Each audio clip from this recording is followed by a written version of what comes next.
সব জল্পনা কল্পনার অবসান ঘটিয়ে দীর্ঘদিনের নির্বাসিত প্রবাস জীবনের ইতি টানতে যাচ্ছেন বিএনপির ভারপ্রাপ্ত চেয়ারম্যান তারেক রহমান। আগামী ২৫ ডিসেম্বর তার দেশে ফেরার বিষয়টি তিনি নিজেই নিশ্চিত করেছেন। তবে এই ফেরা ঘিরে রাজনৈতিক উত্তাপের পাশাপাশি সামনে এসেছে একাধিক নিরাপত্তা ইস্যু ও গোয়েন্দা পর্যবেক্ষণের তথ্য, যা নতুন করে আলোচনার জন্ম দিয়েছে।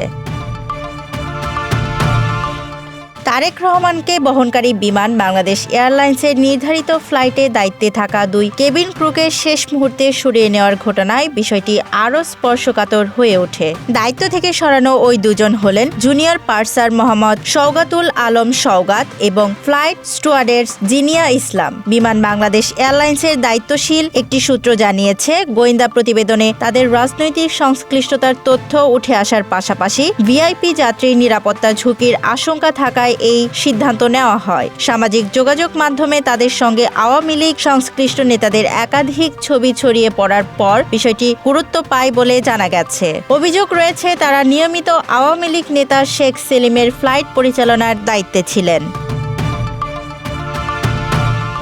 এই সিদ্ধান্তের পর ওই ফ্লাইটে নতুন করে দায়িত্ব দেওয়া হয়েছে ফ্লাইট পার্সার মোস্তফা এবং ফ্লাইট স্টুয়ার্ডেস আয়াতকে। বিমানের ফ্লাইট সার্ভিস বিভাগ সূত্রে জানানো হয়, সব ধরনের নিরাপত্তা বিবেচনা করেই এই পরিবর্তন আনা হয়েছে।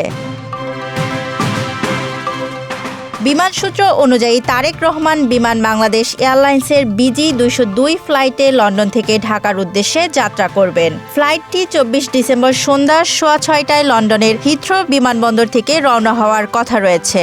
বোয়িং ৭৮৭ থেকে ৯ ড্রিমলাইনার উড়োজাহাজটি ২৫ ডিসেম্বর বেলা ১১:৪৫ ঢাকার হজরত শাহজালাল আন্তর্জাতিক বিমানবন্দরে অবতরণ করবে। ঢাকায় পৌঁছানোর আগে উড়োজাহাজটি সিলেটের উসমানী আন্তর্জাতিক বিমানবন্দরে প্রায় ১ ঘণ্টা যাত্রা বিরতি করবে বলে জানা গেছে।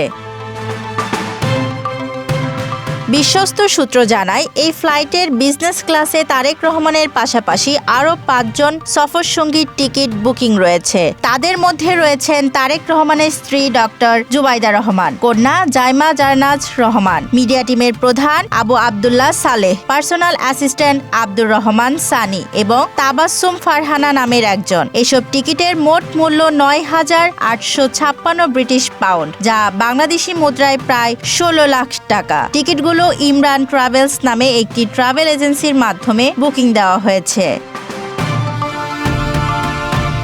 নথিপত্র থেকে জানা যায়, তারেক রহমান ছাড়া বাকি যাত্রীরা সবাই ব্রিটিশ পাসপোর্টধারী। টিকিট বুকিংয়ে তারেক রহমানের পাসপোর্ট সংক্রান্ত কোনো তথ্য উল্লেখ নেই। তারেক রহমানের বাংলাদেশি পাসপোর্টের মেয়াদ অনেক আগেই শেষ হয়ে গেছে এবং রাজনৈতিক পরিস্থিতির কারণে তিনি সেটি আর নবায়ন করতে পারেননি। সরকার পতনের পর সুযোগ থাকলেও তিনি পাসপোর্ট নবায়নের আবেদন করেননি। ফলে বাংলাদেশি নাগরিক হিসেবে দেশে ফিরতে হলে তাকে ট্রাভেল পাস ব্যবহার করেই আসতে হচ্ছে। এই ট্রাভেল পাস নিয়ে গত কয়েকদিন ধরে রাজনৈতিক অঙ্গনে ও সামাজিক যোগাযোগ মাধ্যমে আলোচনা চলছে।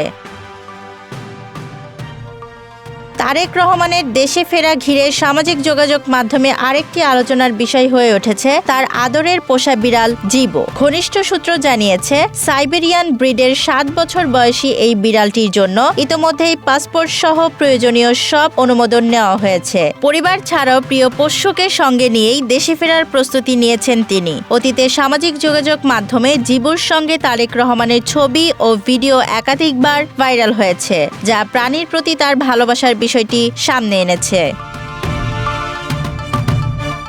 বিএনপি জানিয়েছে, তারেক রহমানের দেশে ফেরাকে কেন্দ্র করে দলীয়ভাবে সব ধরনের প্রস্তুতি সম্পন্ন করা হয়েছে। দেশে ফিরে তিনি গুলশানের ১৯৬ নম্বর বাড়িটিতে উঠবেন। ওই বাড়িটি ইতোমধ্যে পুরোপুরি প্রস্তুত করা হয়েছে। নিরাপত্তা নিশ্চিত করতে বাড়ির আঙিনা ও আশেপাশের সড়কে বসানো হয়েছে সিসিটিভি ক্যামেরা, দেয়াল জুড়ে লাগানো হয়েছে তারকাটা এবং মোতায়েন করা হয়েছে কঠোর নিরাপত্তা পাহারা।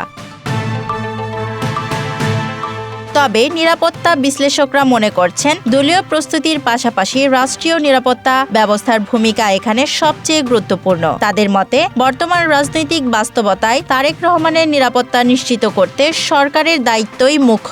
কেউ কেউ এই নিরাপত্তা ব্যবস্থায় কূটনৈতিক পর্যায়ে ও আন্তর্জাতিক সংস্থার সহায়তা নেওয়ার কথাও বলছেন। উল্লেখযোগ্য বিষয় হলো এর আগেও এমন ঘটনা ঘটেছে। গত ২ মে বিএনপি চেয়ারপারসন খালেদা জিয়ার একটি ফ্লাইট থেকেও গোয়েন্দা প্রতিবেদনের ভিত্তিতে আল কুবরুন নাহার কসমিক এবং মোহাম্মদ কামরুল ইসলাম রিপন নামের ২ কেবিন ক্রুকে দায়িত্ব থেকে সরিয়ে দেওয়া হয়েছিল। সব মিলিয়ে তারেক রহমানের দেশে ফেরা কেবল একটি রাজনৈতিক প্রত্যাবর্তন নয়, বরং নিরাপত্তা, প্রশাসনিক সিদ্ধান্ত এবং রাষ্ট্রীয় ভূমিকা নিয়ে বড় ধরনের বার্তা দিচ্ছে। এই প্রত্যাবর্তন আগামী দিনের বাংলাদেশের রাজনীতিতে কী ধরনের প্রভাব ফেলবে সেদিকেই এখন সবার নজর। Desk report, Dhaka express.